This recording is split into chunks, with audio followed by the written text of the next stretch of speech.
guess with 3 weeks to go, it's not just about trying to secure that top 4 spot now, but it's making sure you're playing footy you want to play going into the finals. Yeah, I've said that. It's not trying to be cagey. You end up where you should end up in this competition. So for us, we know we've been getting better as a team over the last couple of months. So for us, it has been trying to push forward in a style of play that's we're not looking for a spot. We're looking to really perform when it comes time. So there's no different Sunday. We want to keep pushing forward and keep trying to get better in our game.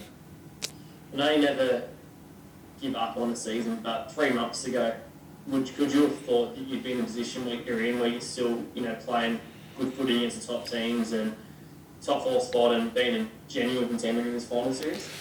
Yeah, always. You don't, there's bumps in the road, but you don't. I mean, I'm getting asked about it every week, every press conference, post game. The belief is high on this side. The belief in what we want. It's just we need to prove it each week. There's understandably there's a lot of excuses coming externally, but there's not here. We're really focused on the players that are playing and how good they can play. And if we don't, last week we got half the team that played well and half didn't. So that wasn't the performance that we wanted. So the belief's high in what our team's capable of. But we also, the reality is we needed to accelerate. We played, 6-7 weeks ago? We played the top 2 teams and got well beaten in those games. We feel like we've made up some ground, but we haven't quite got there yet. We've got 3 more weeks to practice really well to make up that ground. So belief's still there. No one's telling, our halves that they were going to be backups this year or any of the other players. The belief is really high and there's no excuses. Just on Victor Radley, if obviously you can have him back with the final, so you take an early guilty plea, but if that had happened in round 7, given he was going for a charge down to save a game, and you're not risking missing a finals match by challenging it, would you have taken the guilty plea or would you have challenged that? No, in this one we would have taken the guilty plea. I've been critical of the system. I think it was last week or the week before. I don't think it's been right, but they got the grading right on this. On the way that Rads went in and, it could have broken his leg.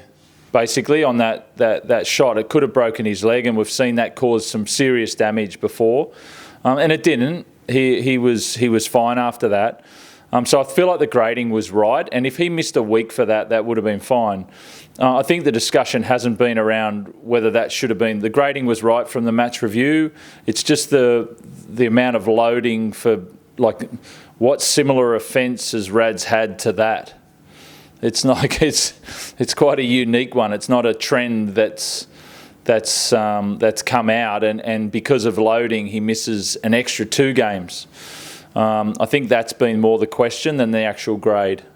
Do we need to recalibrate loading to some extent? Because obviously loading, the percentages was put in at a time where we weren't seeing 20 blokes charged per weekend in a pre-crackdown kind of era. Does the way loading works has to change to some extent? Yeah, definitely. The crackdowns have added charges. There's so many more charges than what there used to be. And the level of charges have gone up. We've even seen it on the kick pressures in the last few weeks, which is heading in the right direction. But therefore, guys are missing games that they shouldn't. They should, other sports have gone to fines. It doesn't, Radley should miss a week for that charge down attempt, but it was an innocent charge down attempt that needed a better technique, but it was in the heat of the moment, and if he missed a week, so be it. But to miss 3, that says that it should be looked at.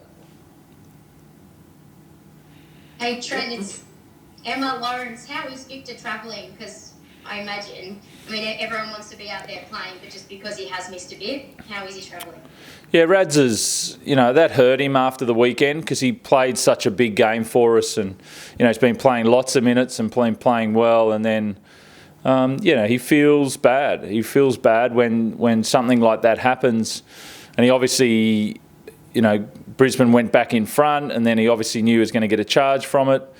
And he feels bad from that. But, he's around his group of mates up here, and other than that, he's good. Some positive news this week, being able to re-sign some of your young players. How excited are you to have Egan and Nat stay on at the club? Yeah, it's great, isn't it? Just to have a couple of guys there that, have come through our junior reps. They've have brothers to come through. I love watching brothers play together. We were lucky enough to have Josh and Brett, and now obviously with the Butcher boys to come through and play. And they're different in the way that they play, but they do have a heart to the way that they play. They've got a big ticker in their style of play. And I love that there's a whole group of those guys that have played together that are going to continue to play together into the future. So that's a positive for our group. This one just a little bit left of field, but with James Maloney retiring during the week, he said you had the biggest influence on his career of anyone. Do you have a favourite James Maloney story? Oh, I didn't know Jimmy said that. Jimmy is just... I was talking about him today with Toops, just about his coaching aspirations. And I always said to Jimmy he could coach, the larrikin in him. When he can't, he's like, I'll be right, I'll go out there and get it done. But if he wants to go onto the other side of the ball, then the stress levels go out because he's got to send other people to go out and get it done. I'd like to see that, but the bank of knowledge in him is incredible. What a career! Like that's he's been rejected from clubs, but he was the original player with amnesia, as Gus said. He would forget the moment, go on, and the courage to play footy at all moments. And I love the stories coming out of, this is not a personal one, I loved hearing it because when they went down in the 16 grand final and Jimmy was behind the line, I remember speaking to Luke Lewis after the GF, and there was all the discussions there, and Jimmy in his growl sort of said, hey, we'll be right, we've been training for these moments, we know what to do here. And he was the one that sort of calmed them and got them on the front foot again. So that's Jimmy. He causes chaos around him, but he's got calmness within him. Could you ever put up with him as an assistant under you at the Roosters one day? One day. He'll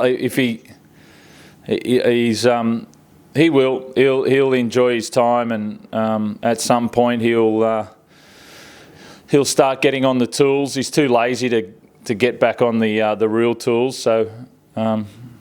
But what a wonderful career, and I hope, I'm biased about go and win someone else a comp, Jimmy. Go and get the Catalans over the line for their first ever Super League premiership would be ideal. You'd also like Robbo that he said he wants to have a season in the local French competition in Europe. Why wouldn't you? It's great for your coaching, Brad. That's what...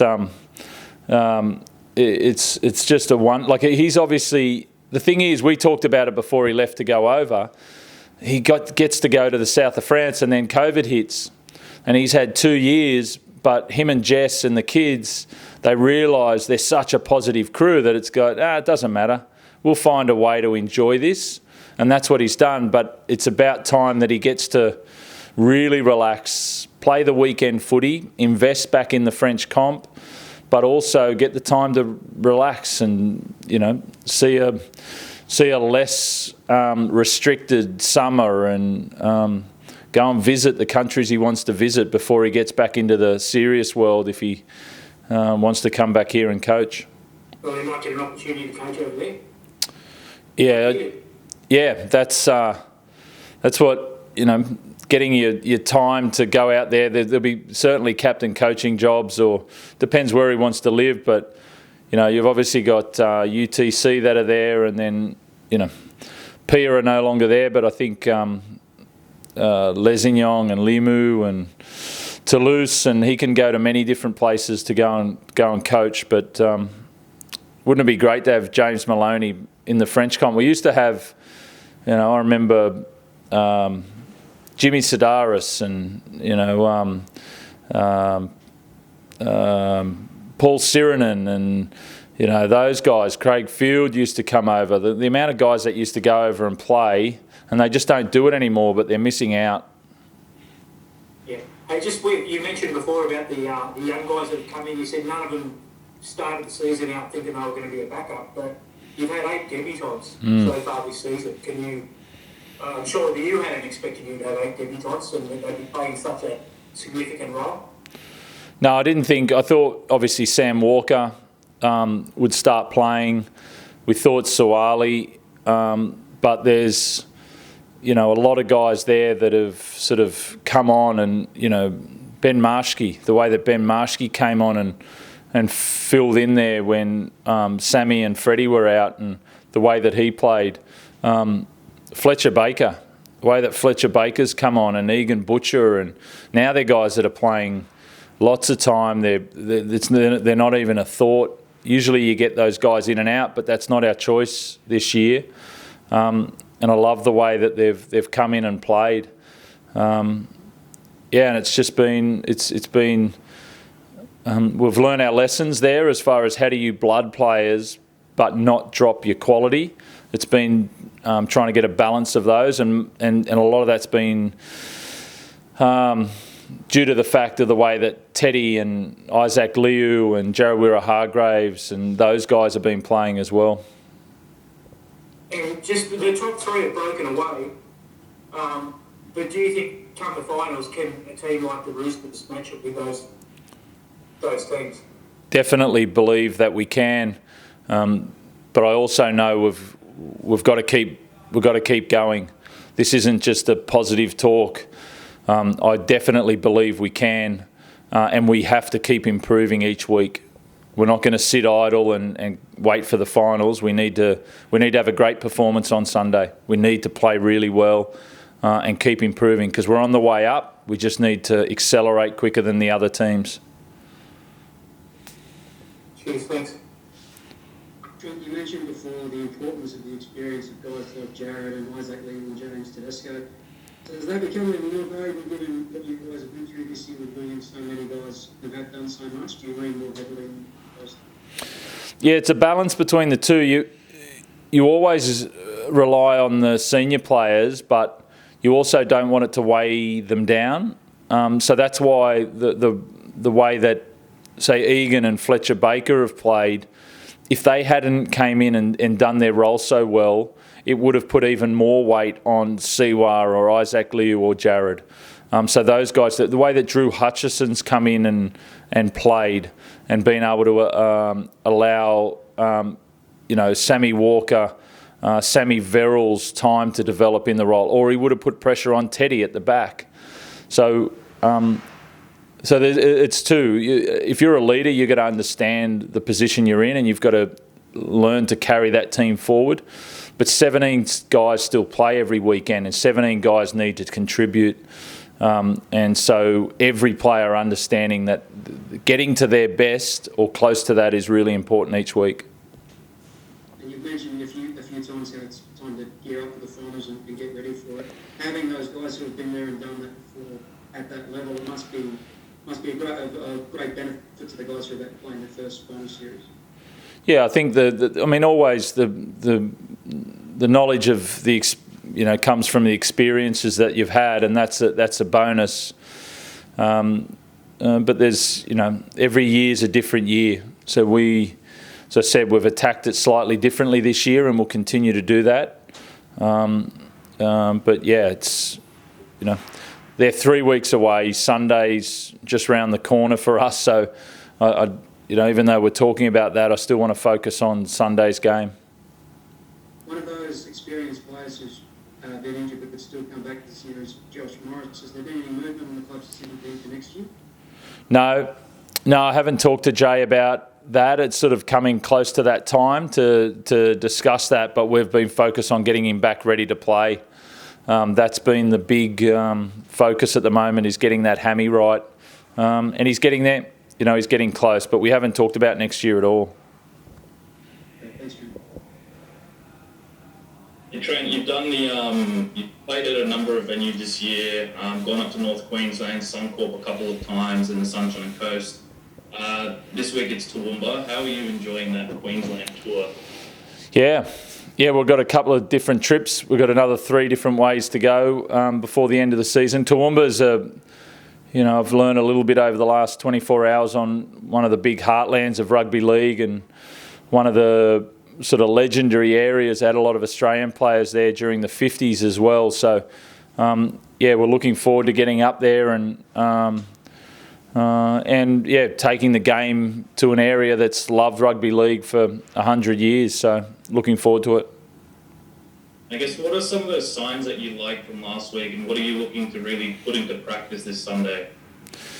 I thought we were really calm last week, no matter the situation. There was a real understanding about what scenario was in front of us. We were 18-12 down. What was the scenario? We were 18 all. What did we need to do? We were 19-8. We were 20-19 down.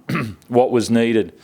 So I love the calmness of a relatively mixed team around what did the game need. Some things we weren't consistent in the way that we played.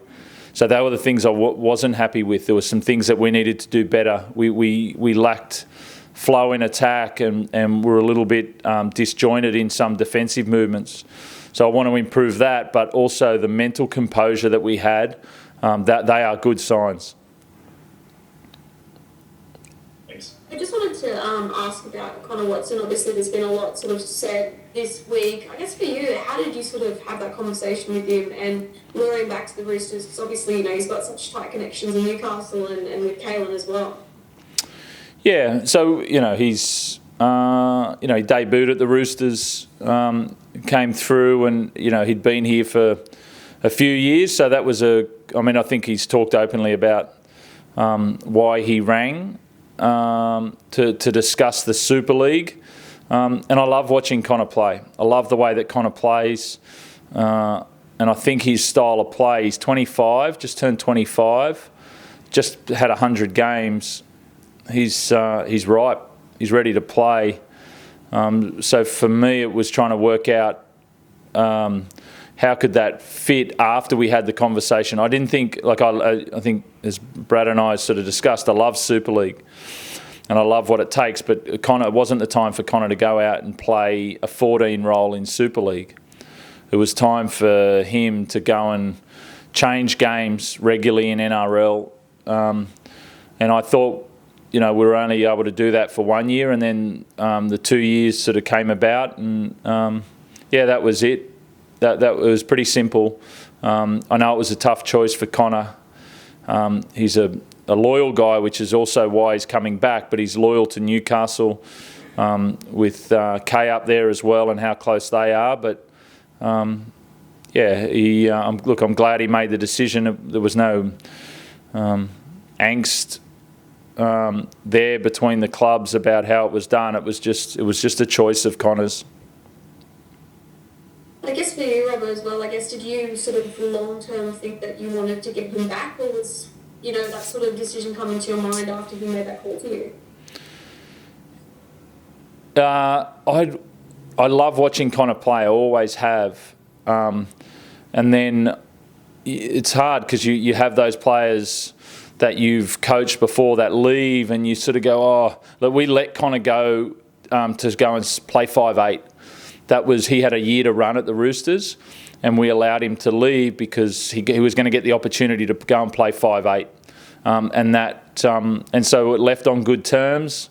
We're still in group conversations on WhatsApp in our own little sporting groups that we play over the years, and Connor's a good guy, so. That's always been there, but you don't always, you always have dreams about getting your old players back. If you feel like they left and you left something in the tank with them, and that was definitely Connor. At 25, he went to become a 6. He's become an amazing 14, and I want him to be the best in that role. So that's the view for the future. Awesome. Thanks, Roy. Thanks, Sarah.